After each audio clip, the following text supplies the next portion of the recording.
Ladies and gentlemen. 1, 2, and...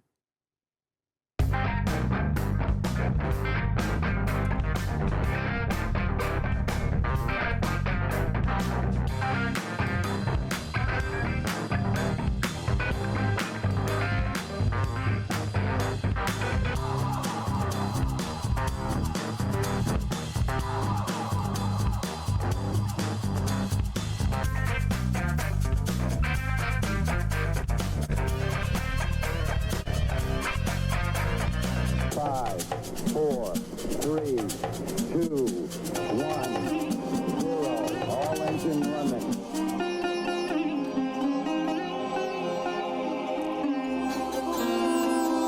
Well, we disappeared. We're gone. We disappeared. I have no idea what happened. Where have we gone?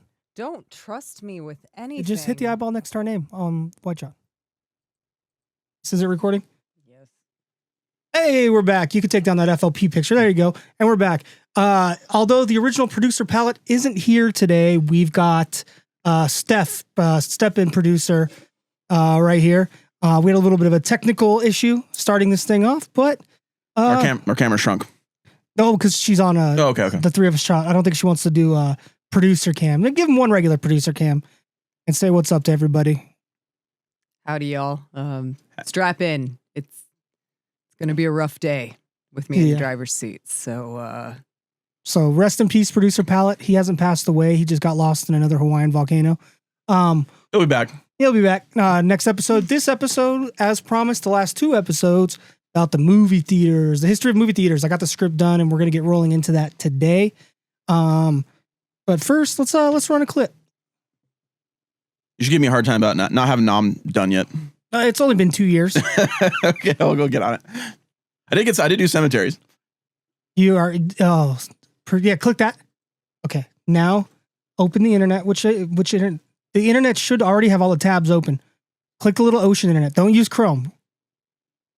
Yeah, that's the one we use. That one. Yeah, that's the one we use. Okay, now reaction cam, please. Click this one this one's just kind of cute and funny. The one right here, the mountain lion named King Tut. Check this one. You can turn the volume on for this one too when you click it. Almost 3 weeks after it began, the King Tut catnapping caper ended late last night when 15-year-old Billy Ray found the missing mountain lion on Pine Hills Road. Or should I say the mountain lion found Billy. The 65-pound mountain lion has been raised around people, so he's somewhat tame, but still considered a dangerous wild animal because of his claws and teeth. that's not tame. Just what does King Tut chew with those teeth? Well, anything he wants. Even our microphone. Look at him just chilling. He's Foudrier News Center 2, Pine Hills. All right, you can click out of this one. I just thought that was interesting. It's just like a mischievous little cougar. A guy just can't walk down the street without being attacked by a cougar. Man. I know. What is it? What's going on nowadays? You got a clip you want to show, or should we just get into this thing? Well, I got some clips. We'll do one. We'll do one from Will, and then we'll break up the episode with. I think clips. you wrote quite a bit, so we'll get through it. I want to jump on that. Well, I spaced it out. Okay. On the page, not each page is full. So Which clip? Hit us with the reaction camera. Yeah, just pick one, William. Also, as of yesterday, more than 3 million Epstein files were released. How do you feel about that, Will? Oh, some juicy news in those. It's about time. It's about time. And nothing's gonna change. Yeah. Mark my word. Well, at least the information's out there. That's the positive. Yeah. I guess. Hopefully, some of these people get busted for what they've done. There's like and all these words are beeped out, but I think you get what I'm saying. The K word, the R word. It's just But we're owning the libs. We're owning the libs. It's like I'm glad it was that worth it to you. Yeah. Child and trafficking. Yeah. Supporting because you know what, drag queens reading to our kids in school. I can't feel guilty about who I voted for. But anyway, after this latest demonetization, pick a clip. Yep. Jesus, I just had an Epstein stroke. Yeah.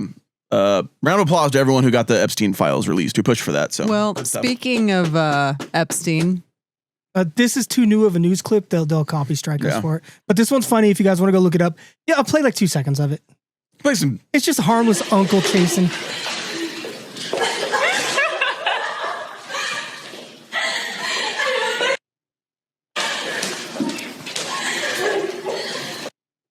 All right, click out of it. I don't want to get in trouble. I will say the timbre of those ladies' voices, they don't sound like they're over 15.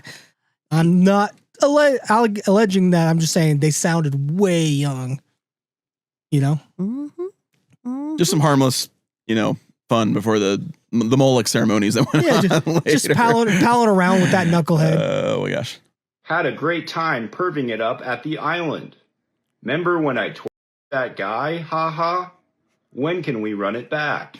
Had a great time perving it up at the island. Click out before he says. Oh, never mind. I was gonna say click out before he says that T word again. So I'll just beat. I have some funny ones that aren't related to Pepto-Bismol Island. It's just what's in the news. I sent a bunch of Pepto-Bismol Island stuff myself because it's just in the news. Scroll up a little bit. Let's see. Can we have a Jurassic Park clip where where they're like John Hannon like introduces them to the dinosaurs and everything, and then they freak out, but it's actually like, welcome to Pepto-Bismol Island.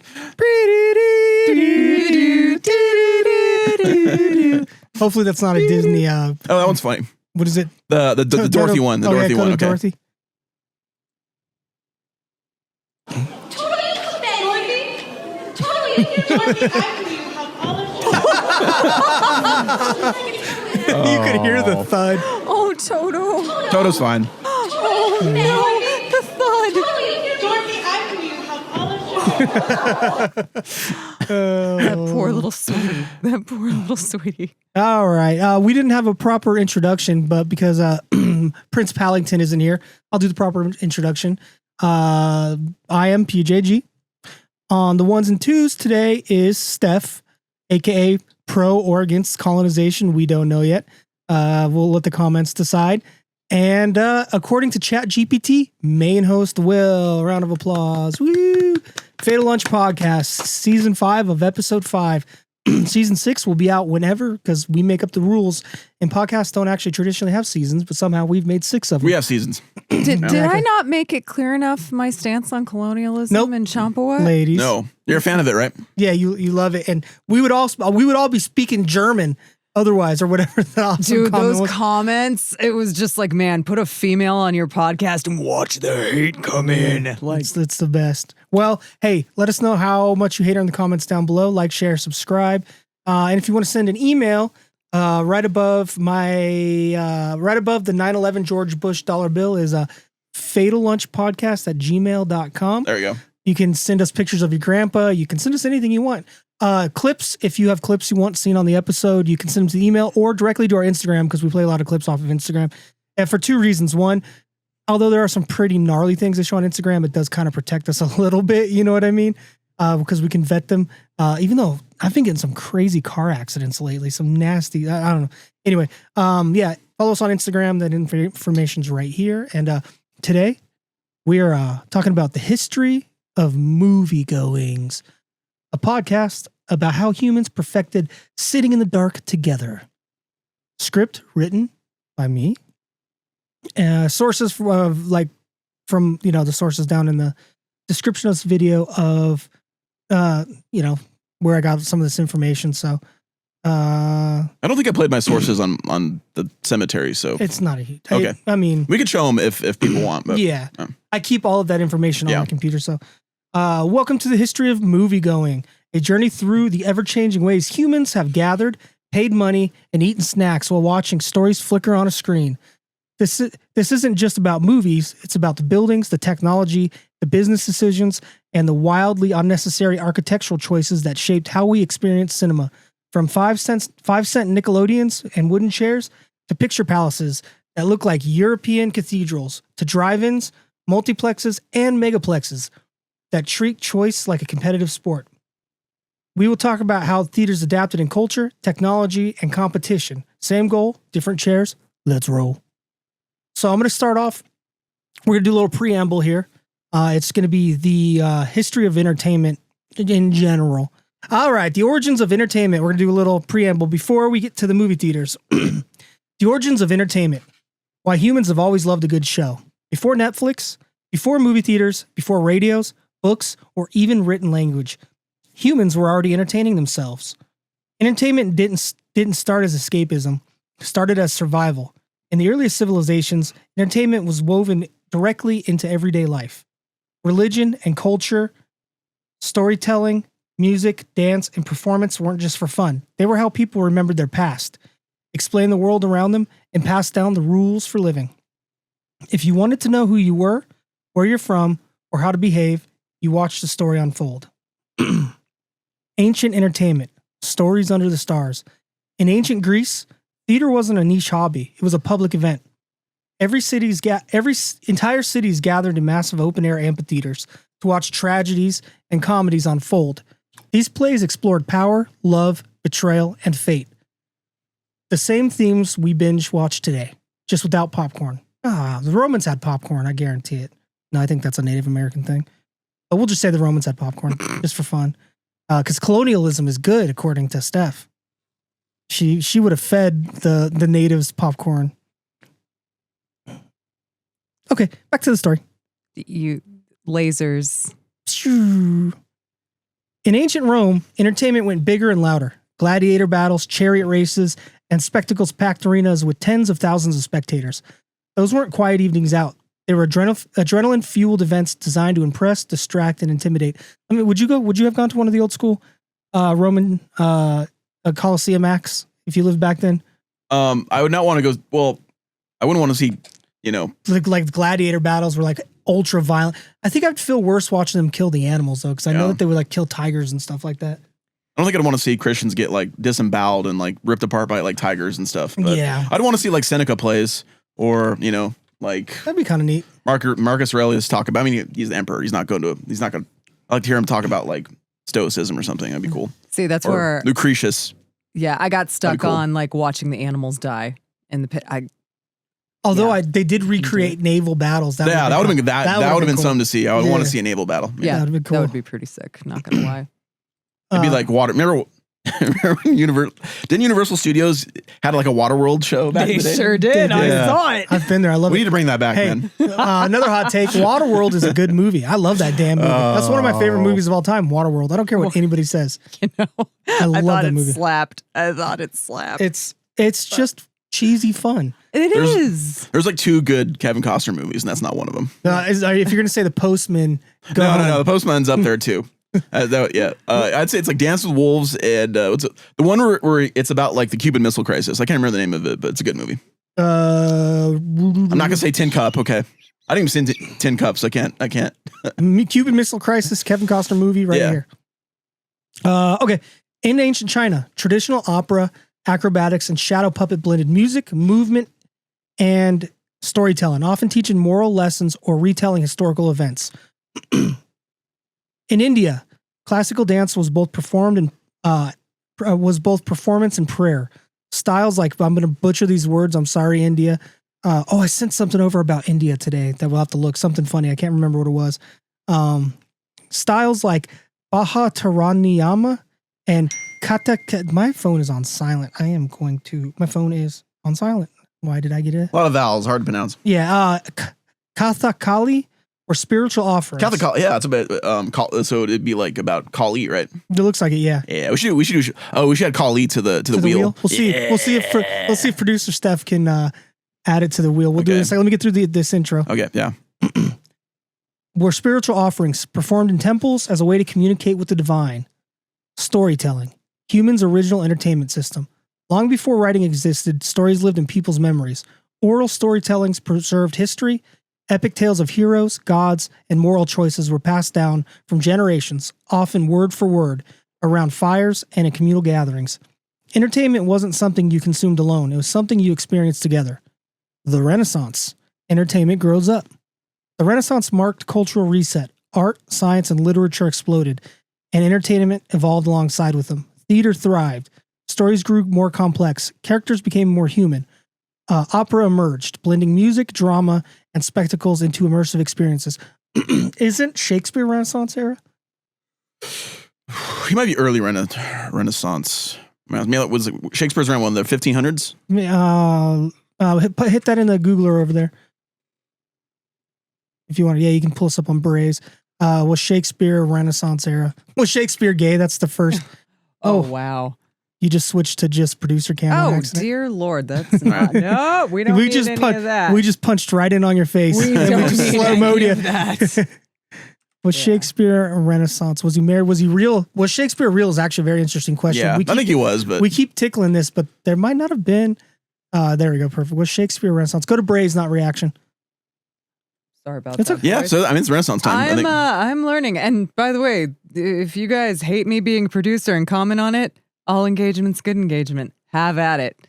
Good call.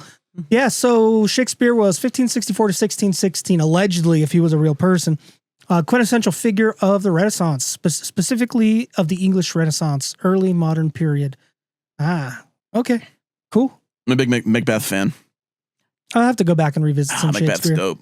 The Scottish play. I just Supposedly he read a bunch of like some black magic books or something, or like spell books to get some ideas for the for the play. Did you if he existed. Did you ever hang out with theater kids? The whole thing I had a with the couple of Scottish play versus theater Macbeth? kids that like. I was a chameleon in high school, so I had a hard time forming an identity or confidence. So I was such a fuck up to make up credits. I ended up having to do after school activities, and so me and caretaker Steph over there, we were actually in stage tech. Mm-hmm. So we would set up for all the plays, and I ended up getting to know all the theater. Yeah, I was like a jock my first year, but I was like a backup on the football team, so I didn't start, and then so I quit after my freshman year, and I tried hanging out with the skater kids, but I didn't skate or anything. So yeah, we that was one of the things when I was in theater for a little bit. I realized I didn't like being on stage as much as backstage. So theater ROP was our stage tech ROP was super cool, but especially with the freshmen or the new kids to theater, you don't say Macbeth in a theater because it brings bad luck. You call it the Scottish play. yeah, And so, but there's a whole thing you have to do that if you say Macbeth in a theater, they make you run outside and spin 3 times or spit. I can't remember. It's been so many years She made you run outside, spin 3 times, kiss a dude, go out to dinner with them. Like a toad. Yeah.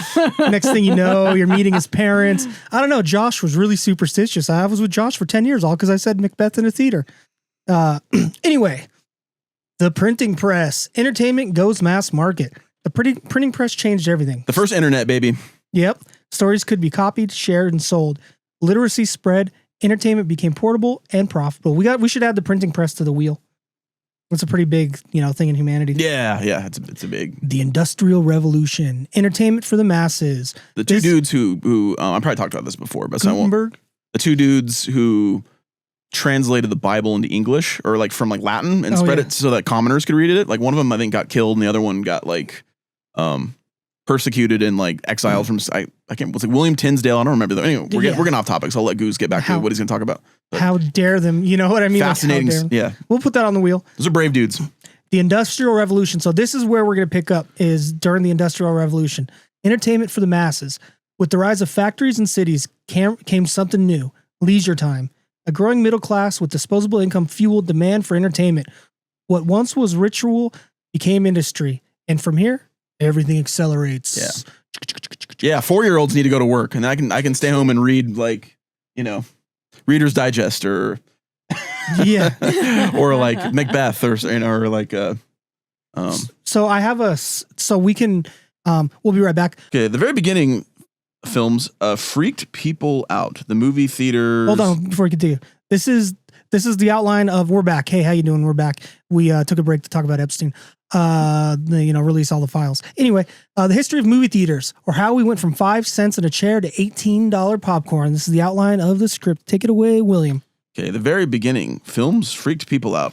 The movie theater's origin story starts in 1895, when the Lumiere brothers hosted the first public film screening in Paris. This was the moment cinema became a thing, and also the moment people realized moving pictures were either magical or deeply unsettling. Legend has it that audiences panicked when a train appeared to be coming toward the screen, which makes sense. No one had ever seen a rectangle that had moved before. That lied that hard before. Oh, okay. I interjected a little humor. There's a scene right between here. There was a recreation of that train scene. Or it was just our busty Minoan goddess. Yeah, we'll see what I put in. She's just going to show up randomly on the show. Well, she's friends with the watermelon now. Yeah. Did you watch the last episode? Yeah, she was seen. I mean, this is juicy Fatal Lunch Gossip. Set the juicy Fatal Lunch Gossip music. Turns out the MSG, Minoan Snake Goddess, She has a little tryst with watermelon. We don't know what it is yet, but you know, at any moment they were seen holding hands last episode. You can cross multiple dimensions. It impresses the ladies, you know. Oh, That's what I'm saying. Scandalo. Okay. Nickelodeon. Oh, we're already going to Nickelodeon, huh? Yeah, There's the some dark stuff going on with Nickelodeon. Have Anyways. you seen the Nickelodeon logo is just the outline of the Epstein Island? I've heard that. Listen, I love Ren and Stimpy. I love some of the stuff from Nickelodeon, but yeah, there's some dark stuff about Nickelodeon. yeah. But Really? anyways, we'll go back to this.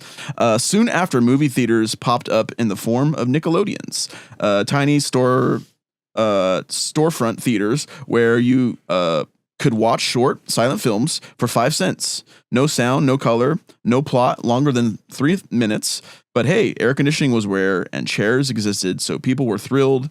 And in 1905, Harry Davis opened what's often considered the first official Nickelodeon in the Steel City, or Pittsburgh. And suddenly America realized it could escape reality cheaply. Hey, boomers out there who are complaining about kids being addicted to short form content. The first content that was public was just 3 minute silent shorts, so it's just gone full circle. So quit complaining, boomers, and that includes you, Flint Dibble. Fuck you, Flint Dibble. Just bringing him in for no reason.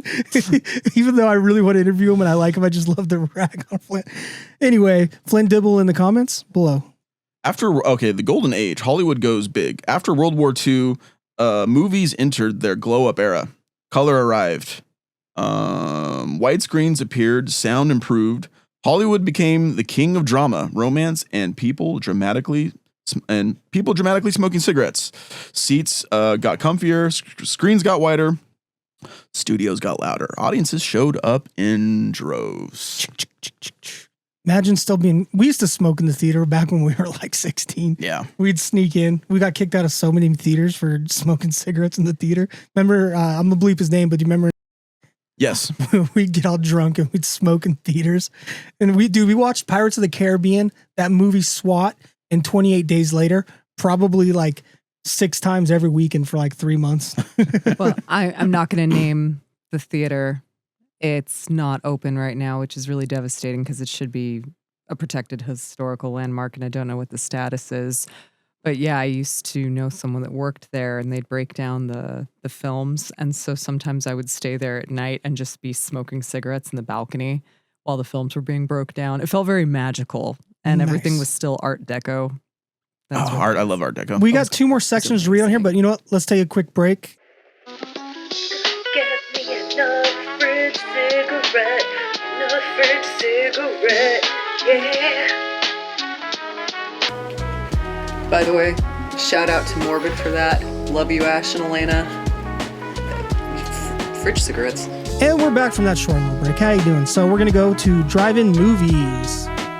You got that one, William? Yes, sir. Drive-in movies, but make it car-based. Then came in the 1950s and the drive-in theater. Cinema for people who wanted to watch movies in pajamas, talk over the dialogue, and sneak their own snacks without shame. Families loved it. Teenagers really were into it, and the movie was sometimes optional. Oh yeah, I've been to drive-ins more than a couple times. I don't think I've ever been to a drive-in. Really, they tore down the last one in the Inland Empire Yeah. recently. It's unfortunate. I went to the one in Azusa. I don't think that's there either. I think all the old drive-ins are turned into weekend swap meets now. That's true. That's what they were using it for in between. I don't want to see remember. Rebel Without a Cause in a drive-in. That'd be What did I watch? The last movie I watched in a drive-in, I can't remember now. I went with names blurred, obviously, but his girlfriend and Amy. And I think I just got so drunk I fell asleep because the movie was boring. I think I went with my family because we took my mom's big SUV and laid down in the back. Yeah. I know I saw Congo and Mortal Kombat doubleheader one time in a drive-in in the 90s. I saw Congo with my parents. We laughed the whole time. It's not a good movie. No, I remember it's that fun for movie. cringe. If you want the Neil Breen experience, you can watch It's pretty Congo. close to a Neil Breen movie. Oh, I love when Neil Breen commits slip and slide in his movie. You know, when when his wife shoots herself, and he's like, "What? Why have you done this? Why?" And then the next scene, he's just like eating chips, and it's like his wife didn't just kill himself. Steph, you don't know who Neil Breen is, huh? Imagine Tommy Wiseau, the guy who made The Room. Mm-hmm. Worse. Tommy Wiseau has a little bit of art behind him. This guy, nothing. We'll do a Neil Breen watch night. All right, multiplexes and megaplexes. By the 1960s and 70s, theaters evolved into multiplexes. Multiple screens under one roof, too many options, immediately stressful. By the 80s and 90s, megaplexes followed, complete with massive lobbies, concession prices that suggested corn was a luxury item. Modern movie theaters, last one. And then Here's one of my favorite silent movies. I know it's off on a tangent, but we'll get Buster Keaton. Remember that stunt he does where like he's on the front of a train and he has to run. He has to get off the train and like pull like a big chunk of lumber out of the way before he gets like he did that all in like one take and it was like didn't use a stunt double or anything. And I was like, man, that just a crazy scene. You know, can't believe he didn't get hurt doing that. Yeah. All right, last modern movie theaters. That one's for you, William. Okay. Today's theaters offer digital projection, surround sound, recliners, online tickets, and food that costs more than the movie itself. And yet, despite streaming, theaters still matter because you can pause a movie at home, but you cannot pause a room full of people losing their minds together or talking over the damn movie. Why movie theaters still matter. I'll read this one real quick. From Nickelodeons to megaplexes, movie theaters have reinvented themselves again and again. Same magic, different chairs. All right. So that was Nickelodeon, right? Yep. So that was the overview of kind of what we're going to go over is movie theaters. So we started with a recap for people, you know, if they kind of zoned out for a second. I gave a brief introduction about entertainment throughout history. Then we hit the Industrial Revolution where the first movie theater was in, I think, Paris. And here we go. We're going back to the good old American movie theaters. You got, is it, you know, it's pallet next with frogs, right? Mm-hmm. Yeah. And then what did you get? Oh, you got the Gustav. The Gustav, yeah. The boat. And then what did I get after that? Oh, Colts. I remember Popes, but I didn't want Popes. You turned down Popes. I mulliganed my Popes. So we can spin your wheel if you want again today, just to see what you do after the Gustav. But if you like what you get next, you can actually skip. Yeah. Let's spin it when after I finish the thing. They'll give me incentive to finish it. Can I just say how excited I am about the topic today? Movie theaters? Yeah. Really? Entertainment. Oh, I was back in my day. I actually thought I wanted to go to school for editing. Yeah. Film editing. Yeah. I should teach you how to do it so I don't have to do it so often. No, I love it. I just get in my zone and I do too, though. It kind of gets a little therapeutic for a while. And then I get to put my own comedic twist. You want to try a piece of the alligator, Will? Sure. Yeah, because I know we kind of skipped over the silent film era, but you know, some of my favorites are like The Cabinet of Dr. Caligari from 1920, Nosferatu, which is awesome to watch back to back. Watch Nosferatu from 1922, and then watch Interview with the Vampire. Interview with the Vampire. Not Interview with the Vampire. I'm so sorry. That's one of my favorite movies. Shadow of a Vampire. Yes, I love Interview with the Vampire too. So it's always right there at the front, but no, Shadow of a Vampire with Nosferatu. It's great because I mean, let me think. Shadow of a Vampire I think came out in the mid 90s, and it's presupposing that the actor that played Count Orlok is actually a real vampire, but that the director Murnau hired a real vampire to play a human. That'd be pretty but wild. yeah, so it's really cool. I'm just never really super into movies. I do want to get back into a little bit of it. What's your favorite movie? My favorite? Either Waterworld, Interview with the Vampire. It's hard to pick. Depends on the movie. I still haven't seen that. Jurassic Park. You've never seen Interview with the Vampire? Oh. I know it's by Anne Rice. We need to rectify this situation. It is. Presently. You wouldn't think it would hold up. It holds up so good. Yeah. It's such a good movie. Remember, we watched it twice in a row. one day, yeah. In one night. Oh, Yeah, yeah. because we just couldn't get over. We hadn't seen it in so long. I love that movie. And then to be able to see it again, I was like, we got to take that all in again. It's incredible. It's a great movie. Yeah. I think like Original Fright Night's my favorite vampire movie, or the Francis Ford Coppola take on Dracula, which is pretty epic. He was pretty creepy looking, that Dracula. Yeah. Gary Oldman, man, he's talented. Gary lay me out. He was incredible. Like, yeah, I can't get over. You've seen Fright Night? Fright Night's great too. I love Fright Night. I have not seen Fright Night. Okay, yeah, you should watch Original Fright Night. They remade it. I'll have and to check that out. Yeah, I was thinking of another one of my favorite films was M. Have you guys ever heard of that? 1931. 1931. It wasn't the. Is that like a German horror movie? Yes, it's a I'm German not movie. deep into movies, so here, talk about that. I gotta take my med real quick. Okay. Yeah, it's a German. It's about a serial killer. Okay. No, played by Peter Lorre. So it's such a different role for him because I think of him in Casablanca or in Arsenic and Old Lace. I like Casablanca. And yeah, me too. But as far like in him and M, he's a child murderer. And I think it was it's the first film from what I understand based, where there's a serial killer, especially because serial killers weren't really thought about until late, like, in the 70s, we saw that huge uptick, right? But that wasn't because there was clouds of lead gas everywhere that everyone was breathing. Never. Nothing to do with that. But that's what's so fascinating about it's kind of, it's a concept before its time. Yeah, he attacks children, and it wasn't the first speaking film, but it was so sophisticated for its era with sound. Speaking of serial killers, I got the Fatal Lunch Katana, ladies and gentlemen, for no reason. All right. You know what we should do?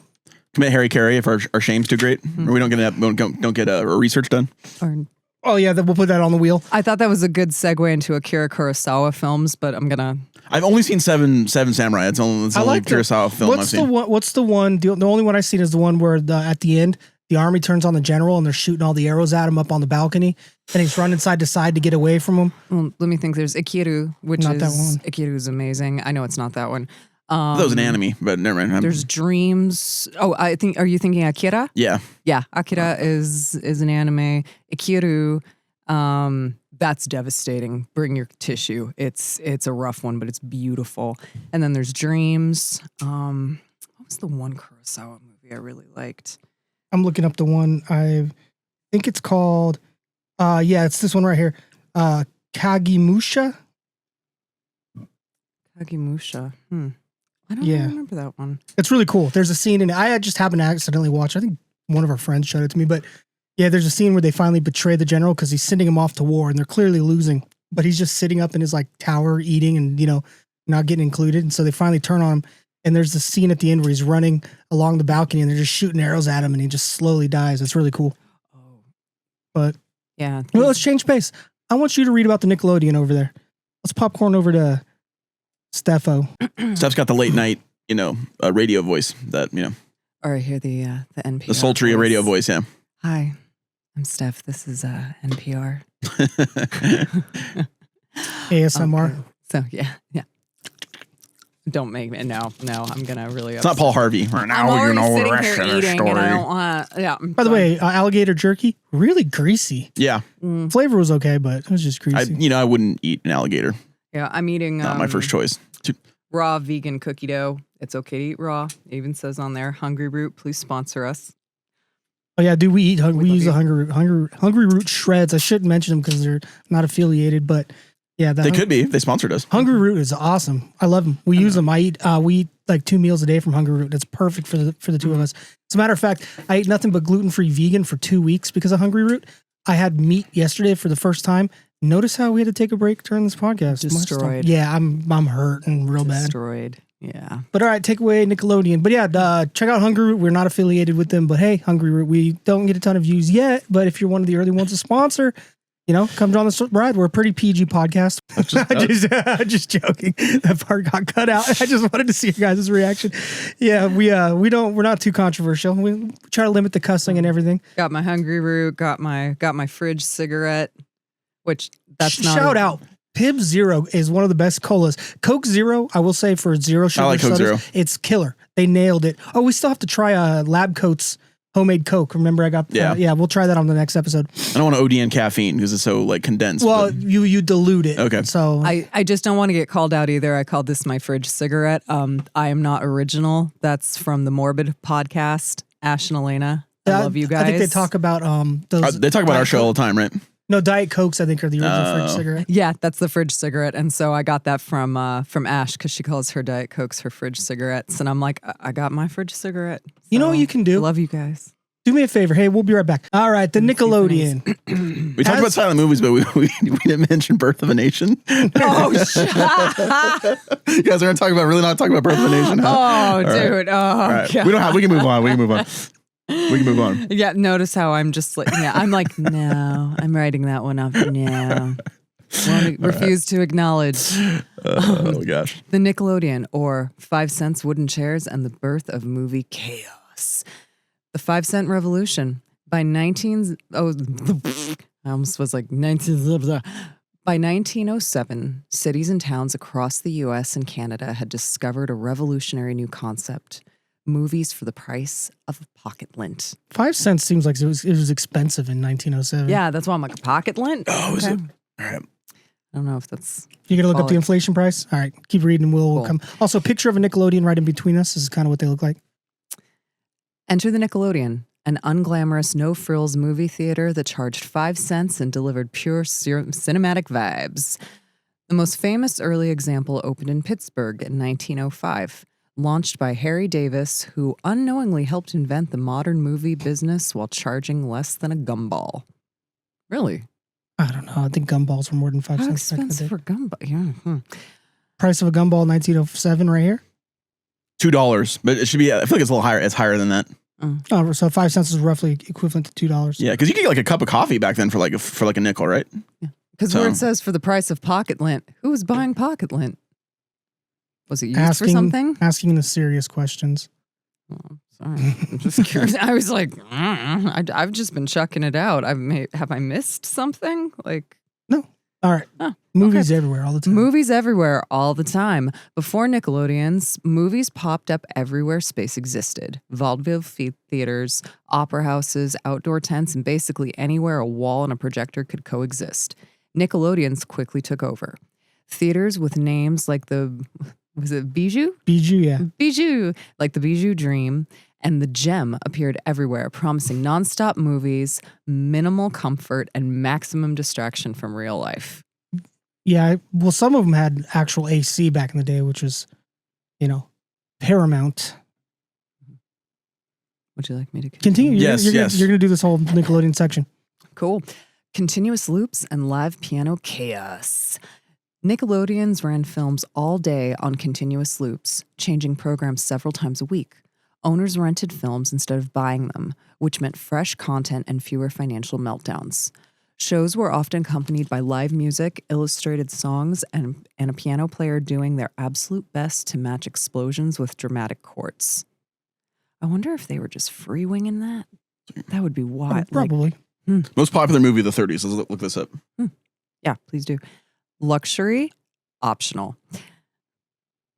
That sound weird? Luxury, optional. Most Nickelodeons were former storefronts. Think 200 wooden chairs, a projector, a piano, and vibes. No chandeliers, no marble, just movies. To attract attention, theaters blasted music into the street and covered their facades with posters. If it spilled onto the sidewalk, it counted as marketing. A national obsession is born. By 1910, there were as many as 10,000 Nickelodeons operating in the United States. Woo! Movies became a daily habit, especially for working class audiences who lived close enough to walk or hop in a streetcar. Same national films, totally local crowds. Each theater reflected the personality of its neighborhood. All Quiet on the Western Front. Love that movie. Great novel, by the way. That was the Never big read it. movie in the 30s. Yeah. Yeah, it's And Gone to the Wind, which I'm not such a big fan of, but Mom loves that movie. it's The Wizard of Oz, which I thought that didn't get popular till later, and then Snow White and the Seven Dwarfs. Okay. I do have to say it was that theater that I mentioned earlier that I won't name. It was really cool because I lived one block from it too, so it had this kind of magical quality like what they're talking about. Future movie moguls and moral panic. Competition was fierce, and from the Nickelodeon trenches emerged future industry legends like Marcus Lowe, William Fox, and Warner Brothers. But not everyone was thrilled. Religious groups and city officials worried about fire hazards, rowdy crowds, and a shocking idea of women and children attending How movies. dare Now, they. there's no way to ruin a movie than have women and children attending. Listen, in my country, it's white men and white men only everywhere. I want white men in the grocery store. I want white men at the golf club. I want white men in my shower. I want white men naked next to me in that shower. I want to compare our white penises because white is right. And also, homosexuality is a sin. You're going to go to hell. But if you're just smooching on your white brothers after a nice theater, taking a quick shower, there's nothing wrong with that. Matter of fact, you know what our contribution to Western society is going to be? Wrestling. We're going to get all lubed up and we're going to rub on each other's body and throw each other across the ring. We're going to disguise it as aggression. Football. I appreciate wrestling. We're gonna put on tight ass spandex, bend over in front of each other, and just run into each other as hard as possible. Don't forget about the locker afterwards. Ooh-wee. Homosexual is sin. You're gonna go to hell. Well, Grinder does crash every Republican convention. Wonder Just why. saying. No clue. Yeah, no clue. Fucking Lindsey Graham, the straightest man in America. I sent the clip with Lindsey Graham. Did you guys see it? Oh my gosh. He's after the Epstein files were released. He's on Fox News and he's fucking wasted. Drunk. Yeah. Can't matter. You disappeared. What's it? I know what happened. I forgot to plug in the power cable. Your power died. We'll be right back. All right. You were just after women and children attending movies. Nitrate film was flammable, projection booths were risky, and safety codes suddenly became very important. I think that's what happens in Cinema Paradiso. Isn't there a fire? I haven't seen that movie in years. Anyway, from storefronts to showpieces, as movies grew more popular, Nickelodeons gave way to larger, flashier theaters. Flashier theaters designed specifically for film. Buildings like New York's Regent Theater, built in 1912, Picture of Regent Theater. Featured balconies, stages, and elegance. Moviegoing was no longer just cheap fun. It was an event.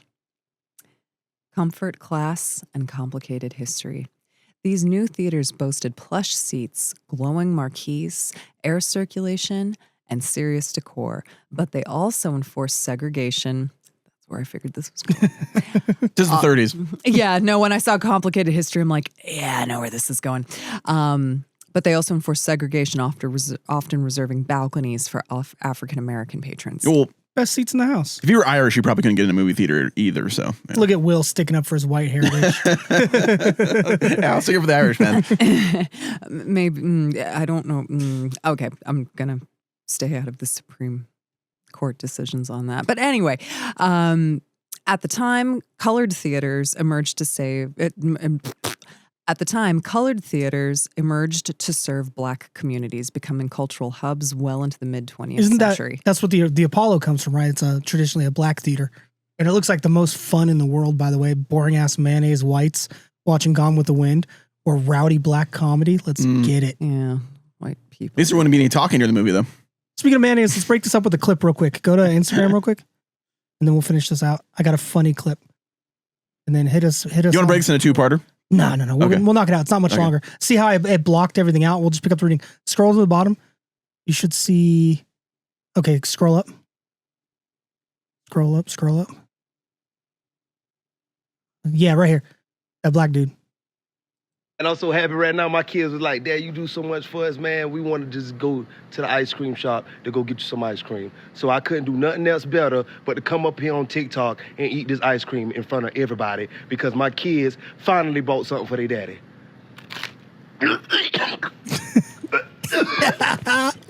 It was mayonnaise. And I'm so happy right now. My kids was like, Dad, you do I didn't so get much out of for it. us, man. We Just want what to I said go when I to was the thinking of ice white cream people shop and to go mayonnaise get and you then some ice cream. So I couldn't do segregated nothing theaters. else better but to come up here on TikTok and eat If this you ice wanna watch cream it in again, front go of for it. everybody No, because I'm my going kids to stop it right finally there. bought- But if you look at it, it does jiggles. look Yeah, that does not. The kids go running. They just run. I mean, it's clearly set up, but it's hilarious. Oh no!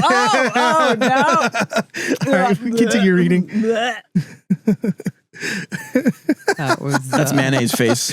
Okay. You get in trouble for doing mayonnaise face. Shit. We got to put a ice cream cone of mayonnaise on the punishment wheel. No. You only got to take one bite though. All right. That's gonna be like my next punishment. All right, read on. Yeah, have fun. I hate mayonnaise too. Oh, I can have a schmear of it, but over that. Music, staff, and community. By the 1910s, movie theaters were fully staffed ecosystems. Ushers, doormen, projectionists, musicians, and lounge attendants. Mechanical instruments like the Wurlitzer? Yeah. Wurlitzer, yeah. It's basically an organ. Like the Wurlitzer photo player provided sound effects while the live orchestras, Want to kill that piece of jerky? sometimes just two people trying their best, brought movies to life. Theaters hosted charity events, school outings, and community gatherings, firmly planting movies into everyday life. Why Nickelodeon matters. The Nickelodeon wasn't fancy, but it changed everything. It made movies affordable, communal, and constant. 5 cents at a time, it built the foundation for the entire modern movie theater experience. Same magic, much worse chairs. I'll worse take the chairs. next page. Picture palaces, ladies and gentlemen. This is what came after the movie theater, or when going to the movies became a full-on flex. Welcome to the palace. By the mid-1910s, movie theaters decided subtly was overrated. Enter the What's that word? It caught my attention. It was kind of subtle, but it was. Excuse me. It was what? It was subtile. Excuse me. Subtile. Is that?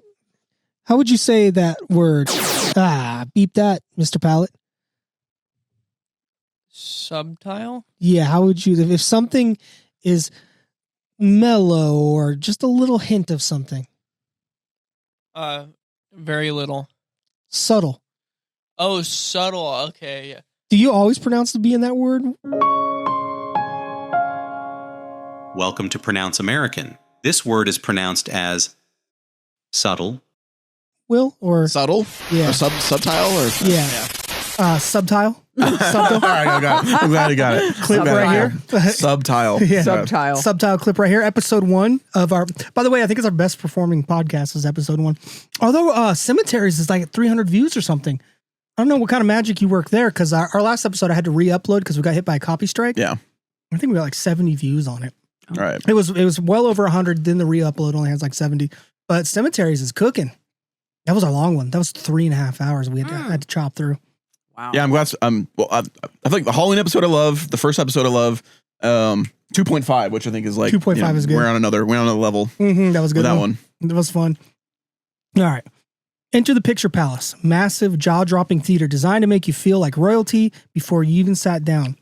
A prime example was New York's Strand Theater, which I think is still around. I think they do comedy shows there, which opened in 1914 with 3,000 seats and the confidence of a building that absolutely knew it was better than you.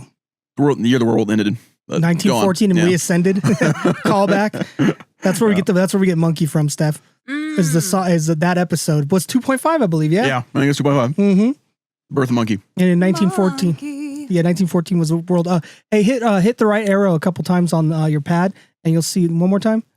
Do the bottom right hand one. And monkey. Nice. That was taken directly from episode 2.5. Nice. What even is a picture palace? A picture palace wasn't just a theater; it was an experience. Think 1,500 plus seats, multiple levels, sweeping staircases, orchestral pits, massive organs like the one in my pants. Like the Mighty Warlords, state-of-the-art projection, just like what my ex does. Projecting, get it? Aha. I'm gonna put in the saddest, smallest violin right here. No, I was like, And enough decoration to make Versailles say, "Okay, wow, these places had grand, glowing facades that practically screamed, movies are important." I'm stoked for the ballroom in the White House. I want to go. They're not going to invite me, but We will never step foot in that. You know what? There's a theory that's not even a ballroom. It's going to be a state-of-the-art AI data gathering center. but never.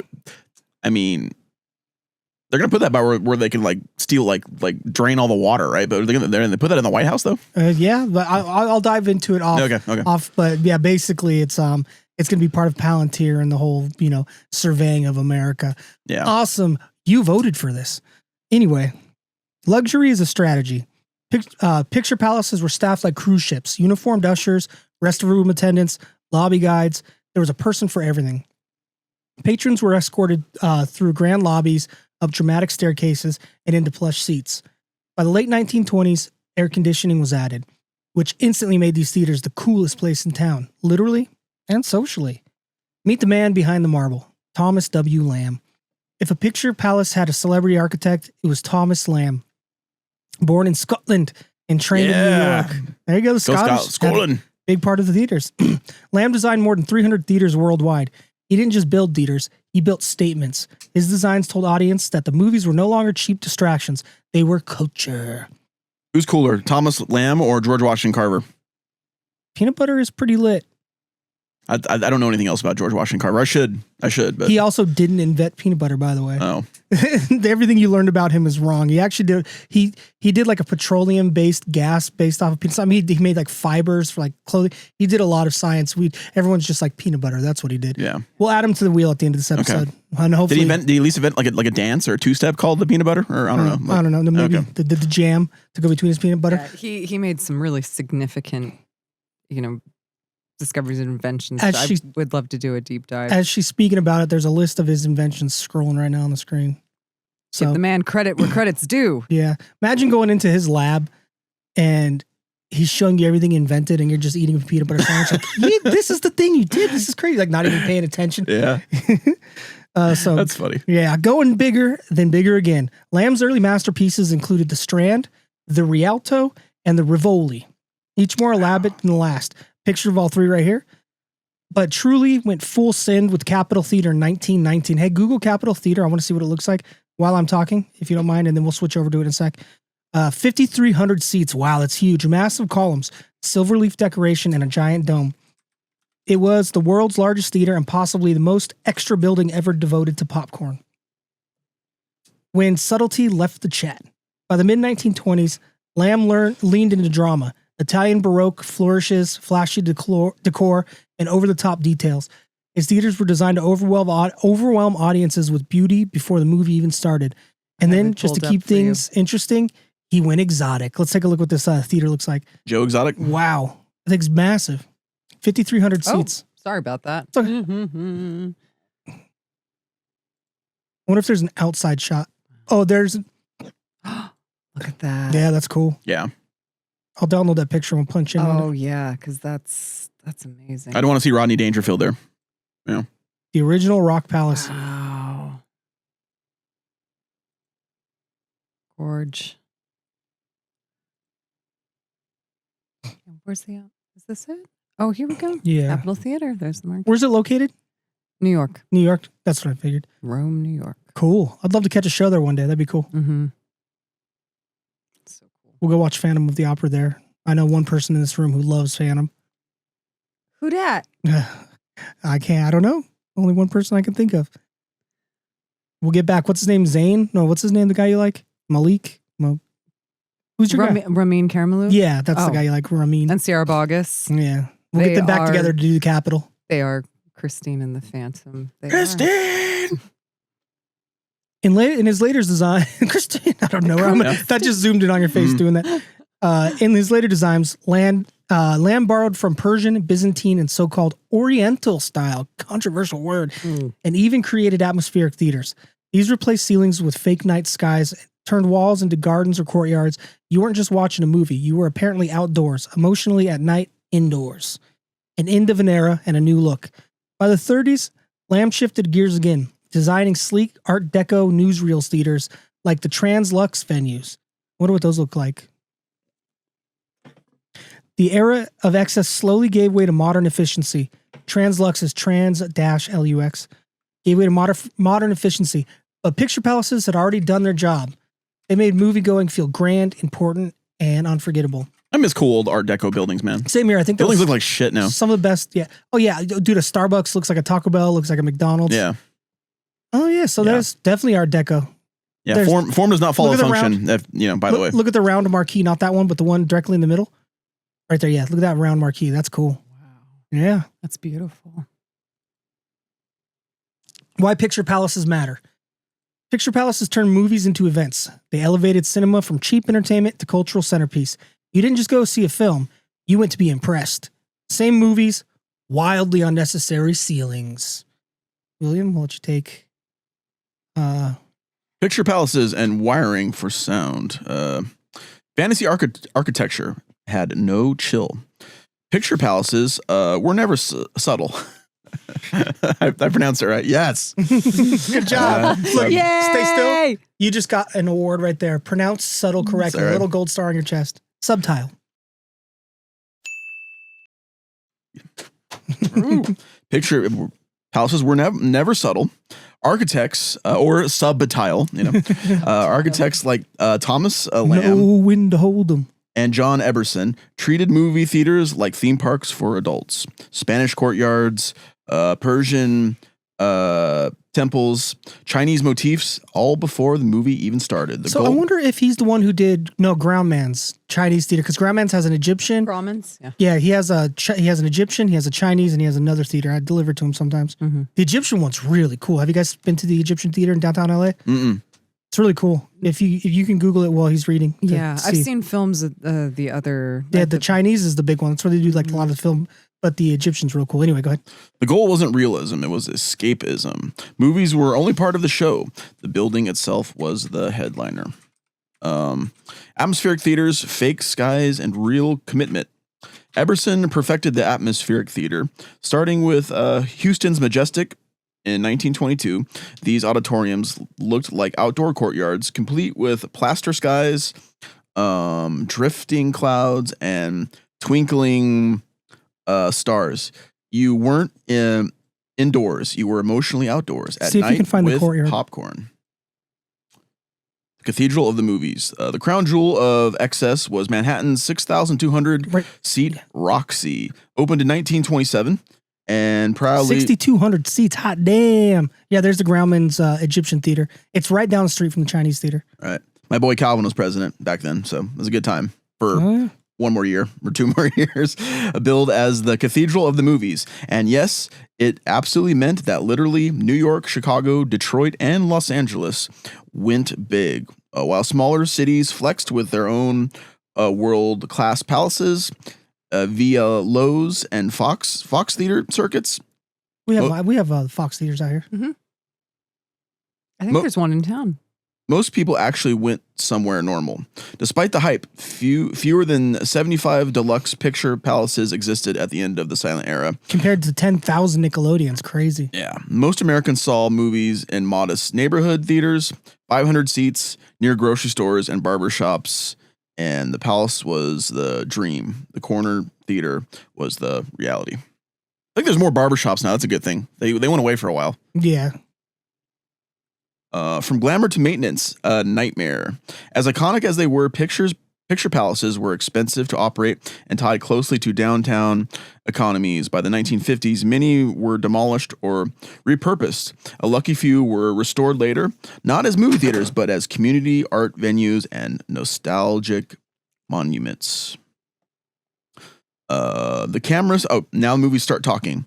Then came sound. Starting in 1927, theaters faced a terrifying question: can you afford to talk? Wiring for sound meant new projection equipment, speakers, auditorium redesigns, quieter HVAC system. HVAC was around in the 20s. Oh yeah, it was the beginning of it. Yeah. And bills it was all asbestos lined and hey, at least keep the room cool though, yeah. While you're breathing, asbestos. Just mesothelioma, but at least I'm not sweating. And bills that could hit $7,000, serious money at the time. I had a question that just evaporated in my brain. Hopefully it'll come back again. Adapt or close. Theaters had 3 choices: wire for sound, sell out, or shut down. Oh yeah, that's good. That's what it is. So, they can't have sound in movies because you have to record the sound separately when you're making a movie. Because if you record a movie when you're filming, if you record, you're gonna get a bunch of ambient background noise, and it's gonna f up your you're gonna get wind noise and a bunch of the fridge and the fan and stuff. So that's why they have to record sound separately for people who don't. We record sound separately here. Yeah, that's why sometimes the audio isn't quite synced well because I am not a professional editor. No, I have to remember when the Great Depression hit. That's where when the Great Depression hit. But the Great Depression hit mid-upgrade is where you were. 1930. Oh, okay. But the Great Depression hit mid-upgrade. By 1933, some regions had fewer than half their theaters open and operational. The end of an era and the start of another. Live musicians disappeared. Projectionists became sound engineers. Theater chains collapsed into receivership, but movies survived, louder, talkier, and more dependent than ever on the buildings that housed them.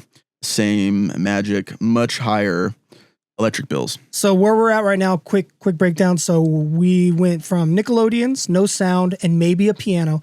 to these picture palaces with full-on orchestras, but just a picture, no talkie. Now we're a picture with talkie in the same buildings, but now they got more electronics. Yeah. And we'll let Steffo have a little more screen time behind. What was the famous Charlie Chaplin movie? It's like an hour long. It's like it was really famous. I'm not The Great at movies. Dictator. I'm not Not great the at movies. Dictator. I think that was it was like in the 20s or something. Man, Oh. if only we had access to Google. We don't. So, I think it's the kid. I think it's the kid, but I might be wrong. Your mouse is over on my Or screen. the tramp. It's the tramp or the kid. I can't remember. Okay, let's see. Charlie Chaplin films, I guess. feature film. I had to watch it when I was in one of my film classes I took. It was good. I don't know if I've ever actually watched a Charlie Chaplin film. Let's see what we got. Okay, Charlie Chaplin. Modern Times. Him and Buster Keaton were like the Chris Farley and Jim Carrey of like the 20s and like the 20s, I think. Maybe a little earlier than that. Okay, so there In the 20s and 30s. Kid Auto Races at Venice, Mabel's Strange Predicament, The Thief Catcher, Between Showers. A film, Johnny. We were thinking it was the 1920s, though. Man, he did a lot of He was work. prolific, yeah. I think it's the the tramp. Tramp. Is I think it's the tramp. I think it might be the tramp. All right, go up to the Tramp, 1915. Right there. Right. Yeah. He's like a homeless guy, and he like befriends a kid, I think, and then like they travel the city, and then has like a heartbreaking ending or something. I can't remember. But. Well, we'll take your word for it. Okay. 26 minutes runtime. Okay.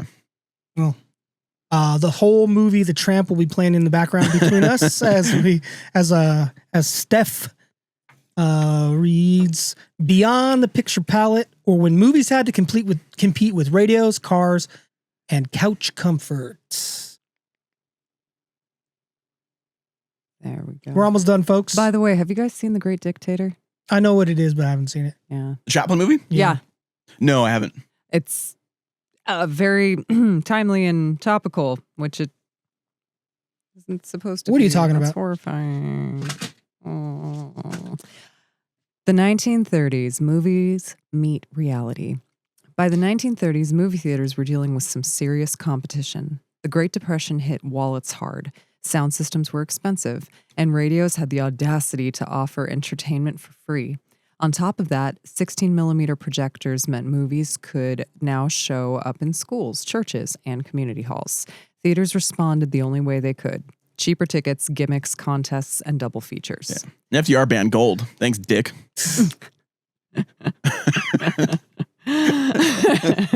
Picture of FDR banning gold. Actually, it's the Minoan snake goddess. Don't tell me. Right, no, I'd take that back from her. You know, you got to be the MSG for Halloween one year. The Minoan snake goddess. Yeah, you get to hold two snakes and you have a rabbit on your head. Oh no, you have a cat on your head. It's kind of sick as. Yeah, she's got braided hair, a cat on her head. She's holding two snakes and she's wearing a Greek flowing. She's generally topless, but not always. I mean, I don't want to appropriate anyone's culture. The Minoans aren't around anymore. They've been dead for a while. Don't worry about it. But you know, we're celebrating their culture, not appropriating it. I'm used to getting yelled at in the online comments. Okay, I'm like, just trying not to. Comment down below how much you hate her. No. Or send an email to Steph at thefatallunchpodcast.com. She checks all the emails. Make sure to send feet pictures, dick pictures, pictures of grandpa's dick, and pictures of No Brett grandpa's Favre feet. pictures. Okay. No Brett Favre. If we see one Brett Favre picture, fuck you, Flint Dibble. Flint Dibble is an archaeologist, by the way. We'll fill in Steph on the lore why I keep saying it. Flint Dibble is a well-renowned archaeologist. His specialty is in like ancient farming and plants and stuff like that. He opposes the idea of an ancient worldwide civilization proposed by a guy named Graham Hancock. Famously, they went on the Joe Rogan Experience and had a debate. Some people take Graham Hancock's side. Like me. And some people take Flint Dibble's side.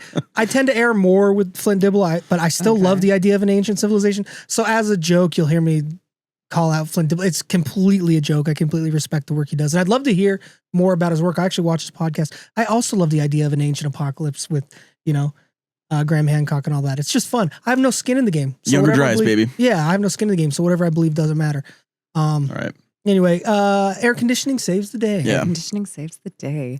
Sorry, Steph. Oh, One unexpected hero emerged: air conditioning. Yay! By the late 1930s, movie theaters became some of the first public places where regular people could escape the heat.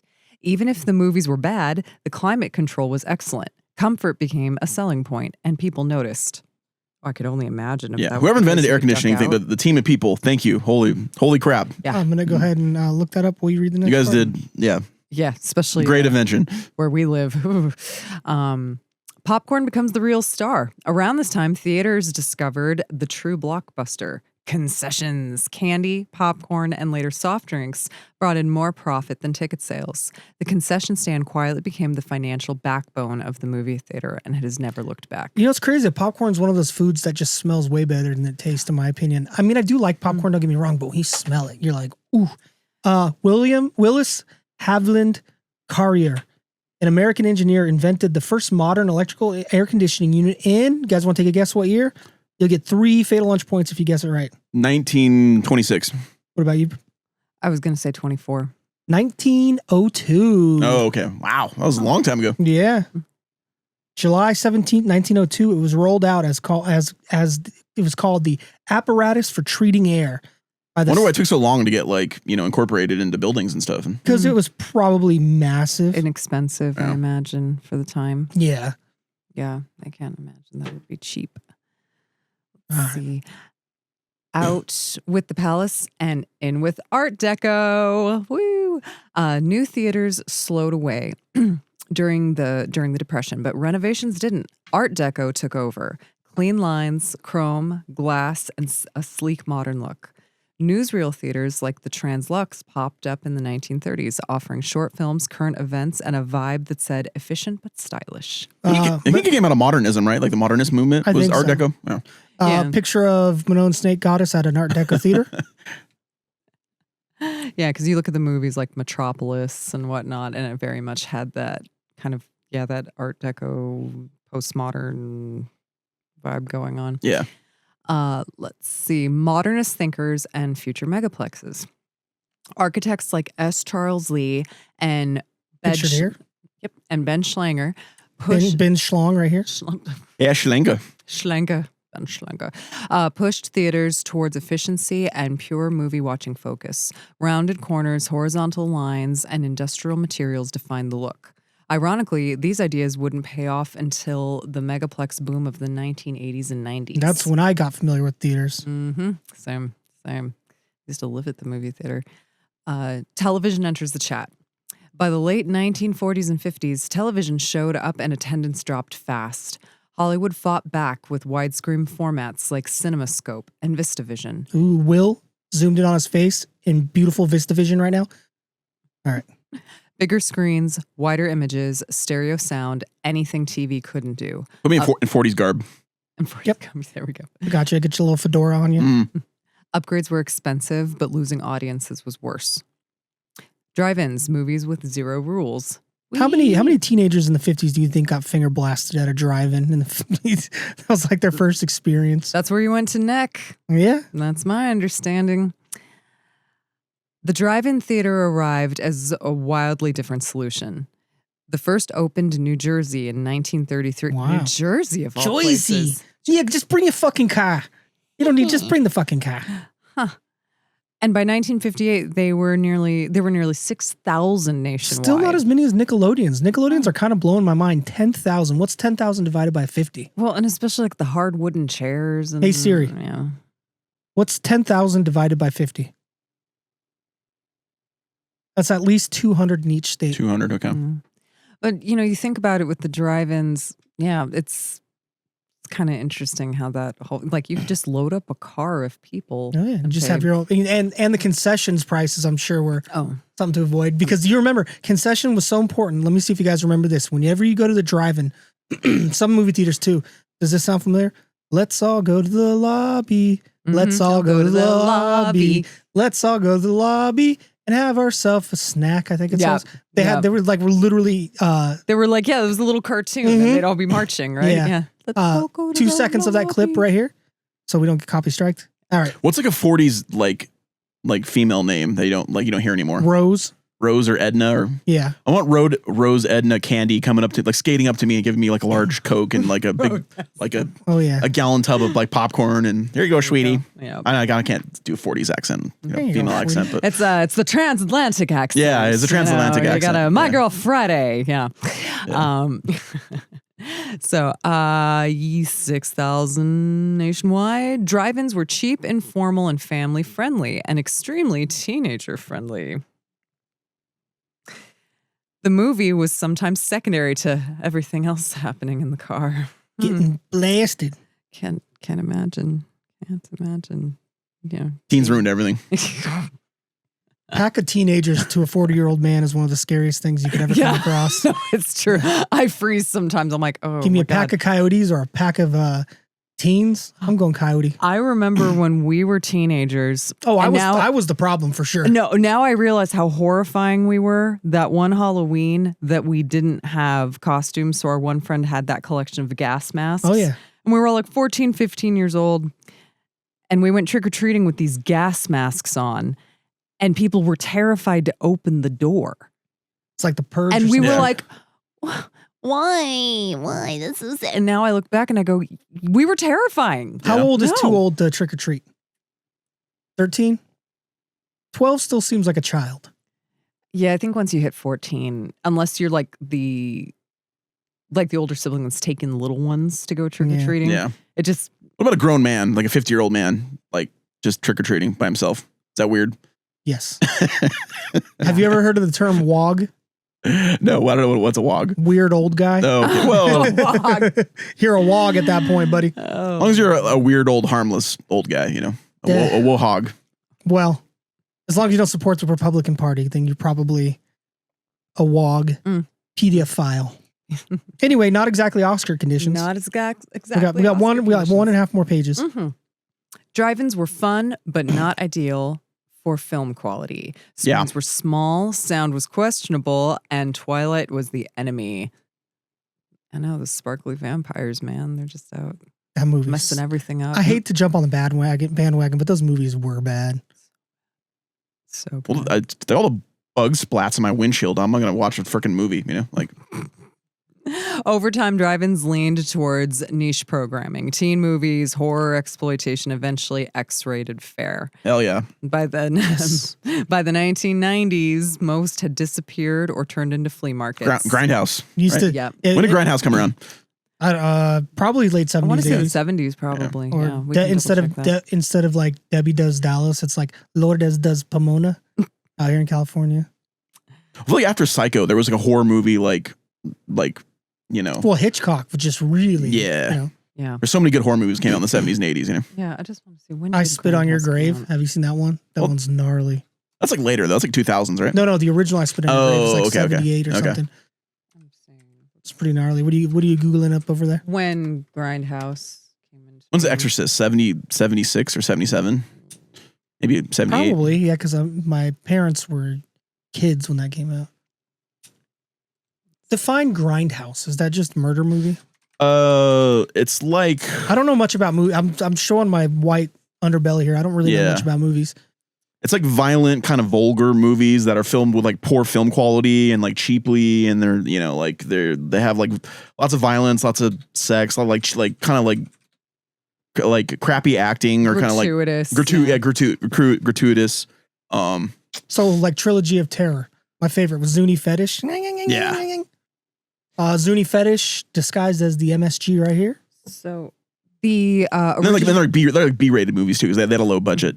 The original era, it was 1960s through 1970s. It originates from the 1920s theaters that ran 24-hour grind programs. But the exploitation, horror, and splatter films, they are known for peaked in popularity between the late 60s and late 1970s. Yeah. Nice. The rise of the art house. Everything was so prim and proper back then with the culture. So you had to have like some place where you could go and watch like a violent, depraved movie, a crazy movie. Mm-hmm. Yeah, absolutely. The rise of the art house. At the opposite end of the spectrum came the art cinema. Ooh. Smaller theaters. Koyaanisqatsi. Yeah. Philip Glass. I love that movie. We add that to the wheel. Sorry, I'm Along all, with Birth of a Nation. I'm like, no, you said Hawaiian Scotsy, and I was like, Cool. Yeah. I love it. Can we put we can't put a clip, right? A Kodiana Skotsky. I'm gonna before this episode comes out, I'm gonna go film my own version of Koyana Skotsky while I'm at work. I'll just film different industrial scenes and nature scenes, and then I'll on fire. Actually write the music too. So right here is a 2 minute and 15-second segment of PJ's Koyana Skotsky.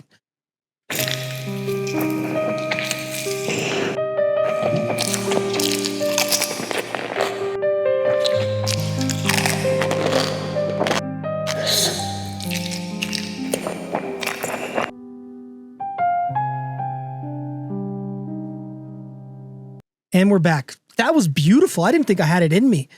I just used a DJI action cam. Yeah. You know? Good job. Wow. The Hopi prophecy. Is it the Hopi or the Navajo that they quote in Kodiana Skotsky? Listen, I watched that movie once and I was belligerently stoned. And I was at our neighbor's house down the street. You know who I'm talking about with, and I had no idea what was going on. I was just like, okay. I was a pretentious shit. I loved all of that stuff. I didn't know it existed till I was in college, and I had to watch it in my film class. I was 16. I loved it. Yeah, like I said, pretentious shit 101. Let's see. So smaller theaters screened foreign films, experimental works, and classics for adult audiences. Tickets cost more, coffee replaced popcorn, and modernist decor replaced palace excess. Art houses thrived in college towns and cities, peaking in the 60s and 70s before home video changed everything. See, and I was such a slut for indie films when I was in high school. Where we grew up in the Inland Empire, we didn't have these kind of things. So my friends and I would take a 2-hour bus ride to get to Pasadena to watch these indie art house movies. So, man, what a magical time. I am sad. I am old and I am sad. Welcome to every millennial. Yeah. Old and sad. I am an elder millennial and I am old and sad. Yeah. I long for a simpler time. What comes next? From radio to TV to cars to couches, movie theaters kept adapting. Each shift forced theaters to reinvent what going to the movies meant. Same goal, get people out of their houses. Different strategies, same popcorn. All right, I'll finish it off with from multiplex to megaplex, and this should bring us into the modern era. Or when movie theaters said more screens equal more power. Did you see the clips I inserted of the Indian lady mukbanging on last episode? I don't think so. It was a little insensitive, but listen, it was a joke, ladies and gentlemen. So the first one. Oh no, yeah, the Indian lady eating samosas. Yeah. That was hilarious. Yeah, that was great. The first one I cut into, it was like, we don't have I said Pakistani samosas. The samosa goddess or something, right? Well, yeah, I said Pakistani samosas are better than Indian samosas, and you're like, I don't know about that. We need to talk to the samosa expert. And then it cut to a clip of this lady eating 20 pounds of Indian food, and then the next one was you were talking about how Indian women would throw themselves on a funeral pyre if their husband died. Yeah. And I was like, cut to a clip of an Indian woman burning, and then it was just a close up of her smack. Look at that. I realized after I put it out, it seemed kind of, but no, it's hilarious. And I put horror music behind it, and I just zoom in on it. It was really funny. We should have a Pakistani samosa expert and an Indian samosa expert, like I don't know, having like a brawl in the street or something. Holy crap! The MSG just drove by on a samosa. Wow, she's fast. Before the multiplex was a thing, before 1960, movie theaters mostly lived alone. One screen, one movie, one choice, one race, one country. Oh shit, cut that last part out. A few brave experiments tried squeezing 2 theaters into one building, but the real breakthrough didn't arrive until suburban America and shopping malls entered the chat. Enter the multiplex. In 1963, Stanley H. Durwood opened a twin cinema in the Kansas City shopping center and accidentally changed moviegoing forever. 2 auditoriums, 1 lobby. Whoa, groundbreaking here. 1 concession stand, twice the movies.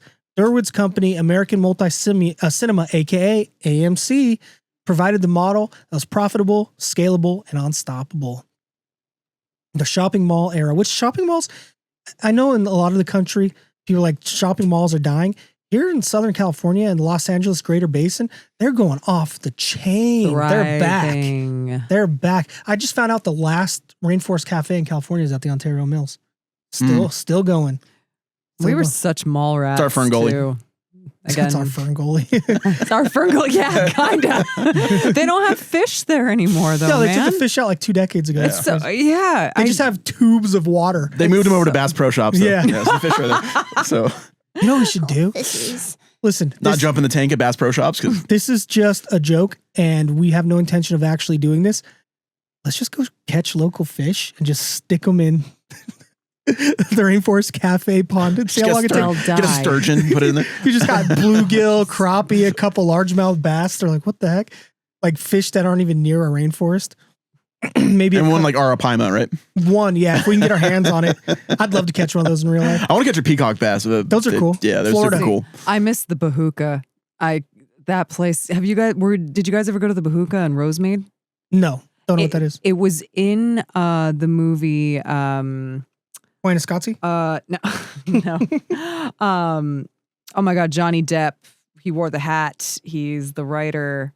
The door, window, the door, the window, the door. I know which one you're talking about. Las Vegas. Fear and Loathing. Fear and Loathing. Yeah, okay. Jeez Louise. Because he's also a writer in another movie where he kills his wife and doesn't. Yeah, sorry. Is that From Hell? No, From Hell is about Jack the Ripper. Okay. Yeah, with Fear and Loathing in Las Vegas, there's this clip of them going into this bar or restaurant with all these tropical fish.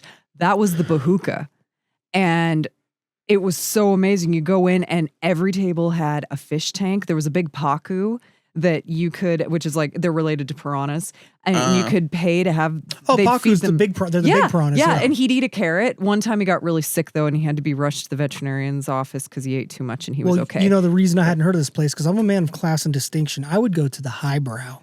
With a name like the Highbrow, you know it's classy. So we used to get they served the drinks in bowls, right? The alcoholic drinks in bowls. And that's when you know it's trouble because it was mixed. It was like red wine, pineapple juice, vodka. Red wine. It was bad. And they'd have little umbrellas in it. And it was just like instant hangover the next day. But I believe it. It was magic. Oh, man. It's magic. I am going back to being very old and sad. Between 1965 and 1970, about 100 new shopping center theaters opened every year. Multiplexes thrived because they offered parking, food, shopping, and movies all in one place. Convenience became king, even if the theaters themselves were basically concrete boxes with screens.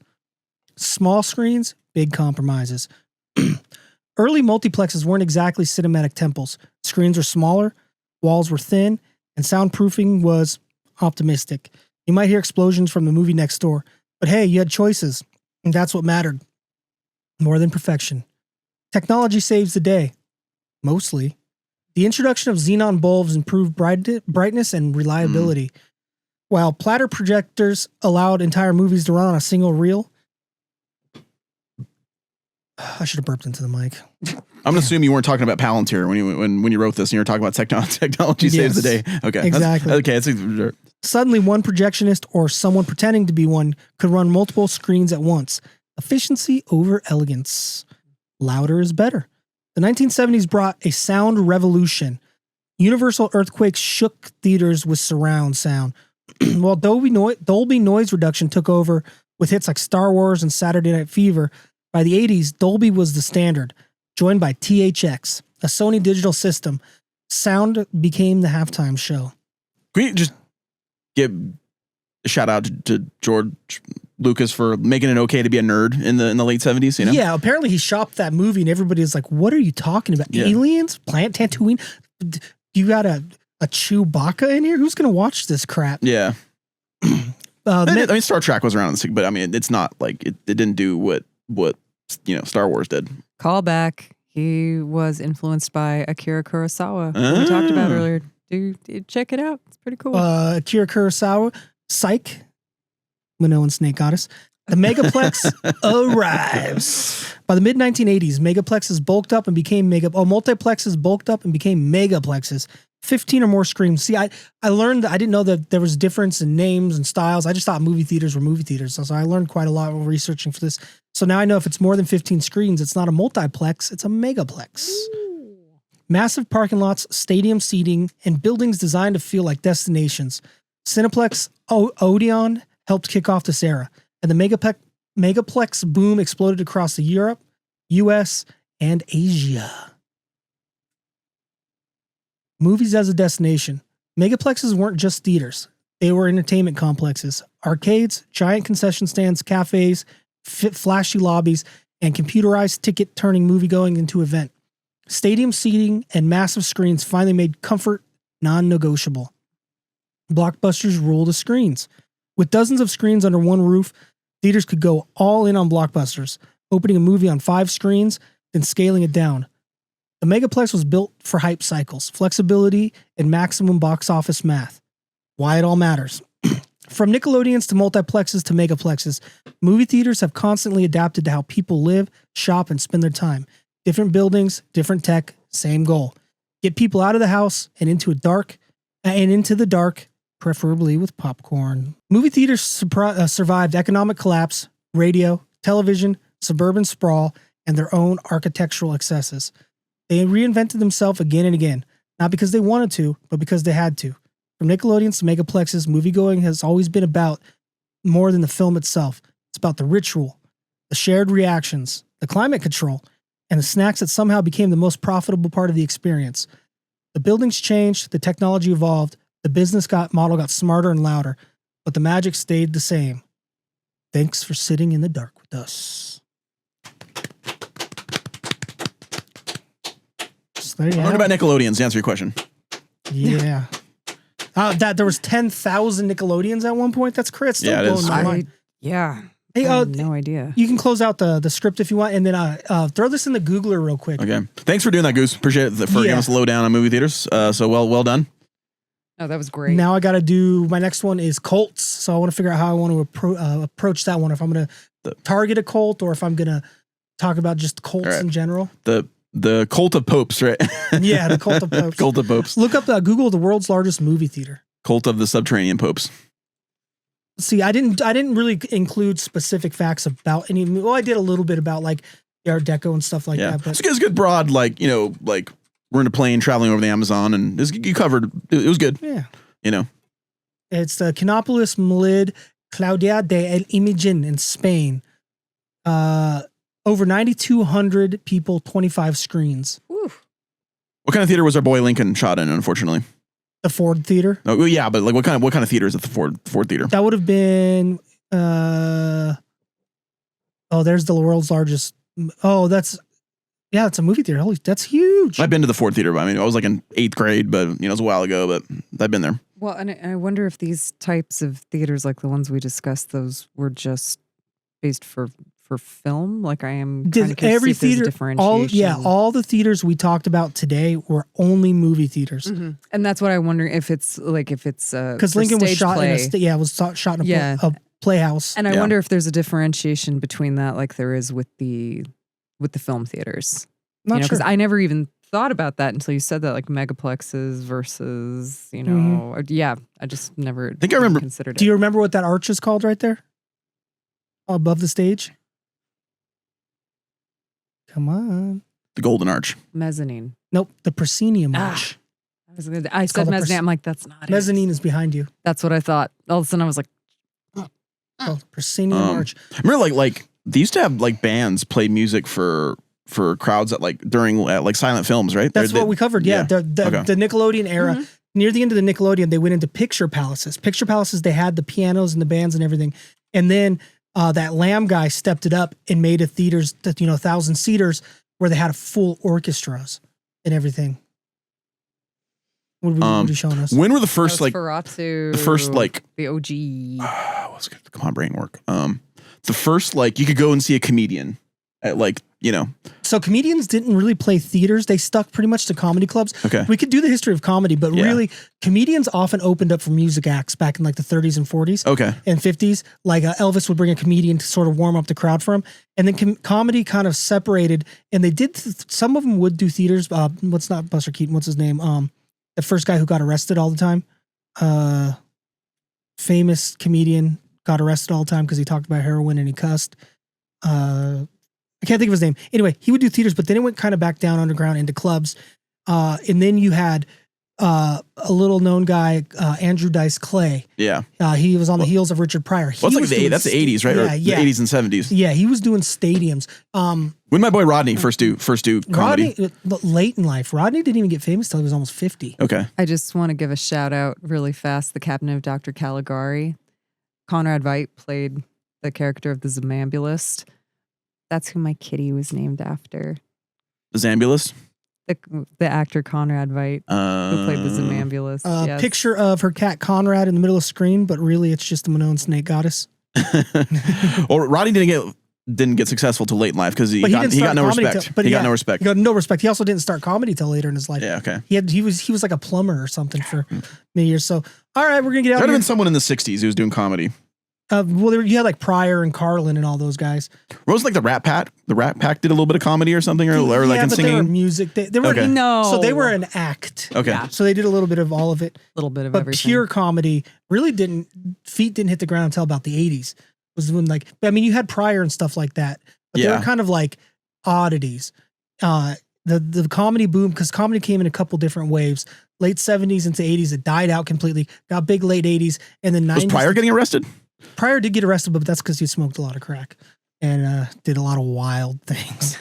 But so we're gonna get out of here like we always get out of here. We're gonna go ahead and write an AI Suno song using lyrics from the material from today's episode. What style of music do you guys want to hear this in today?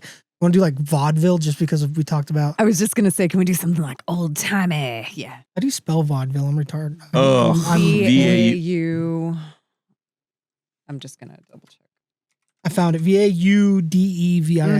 Yep. All right, I'll start the lyrics and then we'll go to Will. Then we'll go to first time, Steph. I think it's the first time you're doing a Suno. Did we do one for Chomp I think we did one for Chomp Watt. Okay. Check out Steph's podcast, Farting into a Mic Until Someone Listens, out every Thursday. She just farts into a mic. And she captures some pretty nice ones. So, yeah. I have no comment. I won't quit my day job, let me put it that way. Those are the first lyrics of this song. This song is about movie theaters. They started out in the 1890s, but really picked up in the 1920s. That's about the time our Lord and Savior, Kenneth Copeland, found his first booga ball and gave him infinite wealth. Me and my boy Monk were coming down from our Laudium that we had taken. We were feeling kind of sad, so we caught a show. It was called My American Cousin. There was a guy in the balcony with a tall hat. He had to leave at about at intermission. We're worried about him, but we think he's okay. But now you know about motion pictures and the rest of the story. Now I have to think. Nitrate film is highly flammable. That just what else was in there? Oh, people running away from trains on the screen. That was another one. Oh, and don't keep cougars as pets. They'll just eat your face and take your microphone. By the way, we did not cover that woman that got her face torn off by the snow leopard. We did that last week. We Did you briefly know that talked last about it. We week? briefly talked about it. Yeah. Go ahead and watch the last episode. Grab yourself a delicious ice cream cone full of mayonnaise. Take a bite and enjoy because it is so delicious. Also, train surf if you have a cougar as a pet. Oh, I was reading my favorite R.L. Stine book, Night of the Living Dummy. Vaudeville has no chill. I went to the multiplex to flex on all the squares there. The FLP is in your rear view mirror. You better beware. Drive-in theaters are for teenagers getting hot and heavy. I'm looking, guys. I'm trying to tie it back to the episode. Just give me a second. Live musicians disappeared going down with the ship. as theaters changed gears. That's what I got. I built a time machine, took a famous 1940s German leader back to the Colosseum with me, and watched him battle a tiger. Unfortunately, he won, and 6 million people paid the price. Thank you for listening to the Fatal Lunch podcast. A monkey. If you want, go. I think you hit the wrong sound effect. I think I did too. Monkey. Where's Monkey? A monkey. No, that didn't do it either. And monkey. Yes. There Got we go. it. There we go. All right, we're going to get out of here like we always get out of here. We're going to listen to the first one, then Right. we're going to react, and then we're going to fade out with the second Yeah. one. And we will see you next time. Comment, like, share, subscribe, do all the stuff. It helps. Subscribing is free. You don't even have to watch. Just subscribe. Comment. Talk about Ralph Waldo Emerson and transcendentalism in the comments, Yeah. whether you're a fan or not. Yeah. And Yeah. don't keep it civil. We don't want civility around here. And colonialism. This should probably answer any of those questions. No one's illegal on stolen land. I just made you say something completely different. I'm sure you did. You said Arby's is superior to McDonald's. And here we go with the first one. Let Me Put It in Those is what it's called. I don't know why I chose that song. Album art right here. Let me put it that way, those are the first lyrics of this song. This song is about movie theaters. They started out in the 1890s, but really picked up in the 1920s. It's about the time our Lord and Savior, Kenneth Copeland, found his first boogie ball and gave him infinite wealth. Me and my boy Monk were coming down from our lane that we had taken. By the way, everything we said is in here. Yeah, I said Laudium. Me I and my got boy that. Monk were coming down from our lot that we had taken. We are feeling kind of sad, so we caught a show. It was called My American Cousin. There was a guy in the balcony with the tall hat. He had to leave at about like at intermission.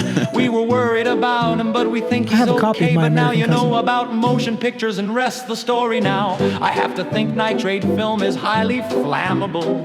What else is in there? Oh, people running away from trains on the screen. That was another one. Oh, and don't keep cougars his pets. They'll just eat your face and take your microphone. By the way, we did not cover that woman that got her face torn off by the snow. Leopard, we did that last week. We talked about it. We briefly talked about it. Go ahead and watch the last episode. Grab yourself a delicious ice cream cone full of mayonnaise. Picture right here, ice cream cone full of mayonnaise. Take a bite and enjoy because it is so delicious.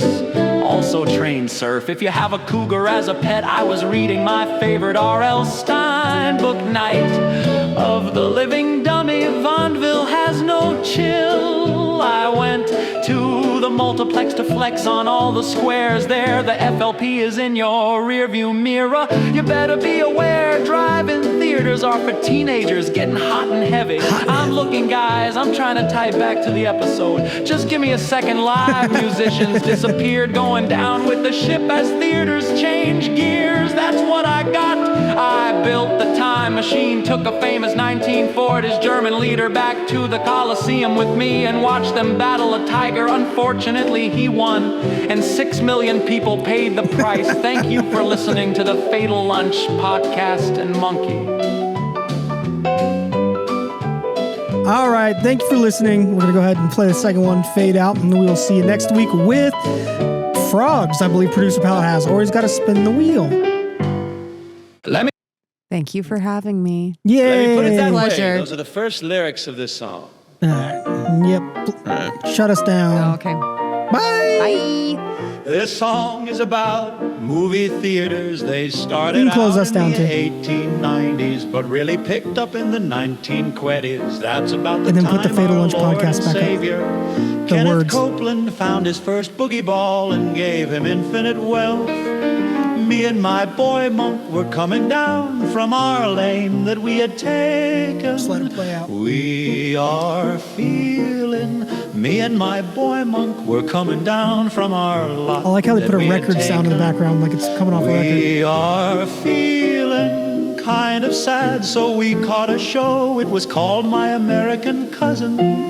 There was a guy in the balcony with a tall hat. He had to leave at intermission. We were worried about him, but we think he's okay. But now you know about motion pictures and rest the story. Now I have to think nitrate film is highly flammable.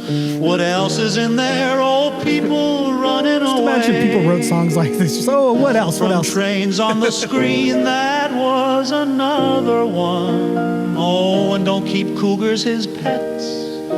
They'll just eat your face and take your microphone. By the way, we did not cover that woman that got her face torn off by the snow leopard. We did that last week. We talked about it. We briefly talked about it. Go ahead and watch the last episode. Grab yourself a delicious ice cream cone full of mayonnaise. Take a bite and enjoy, because it is so delicious. Also train surf if you have a cougar as a pet. I was reading my favorite R.L. Stein book, Night of the Living Dummy. Vaudeville has no chill. I went to the multiplex to flex on all the squares there. The FLP is in your rearview mirror. You better be aware. Drive-in theaters are for teenagers, getting hot and heavy. I'm looking, guys, I'm trying to type back to the episode. Just give me a second. Live musicians disappeared, going down with the ship as theaters change gears. That's what I got. I built the time machine, took a famous 1940s German leader back to the Colosseum with me and watched them battle a tiger. Unfortunately, he won and 6 million people paid the price. Thank you for listening to the Fatal Lunch Podcast and Monkey. I like that monkey. You can stop recording now. Stop recording?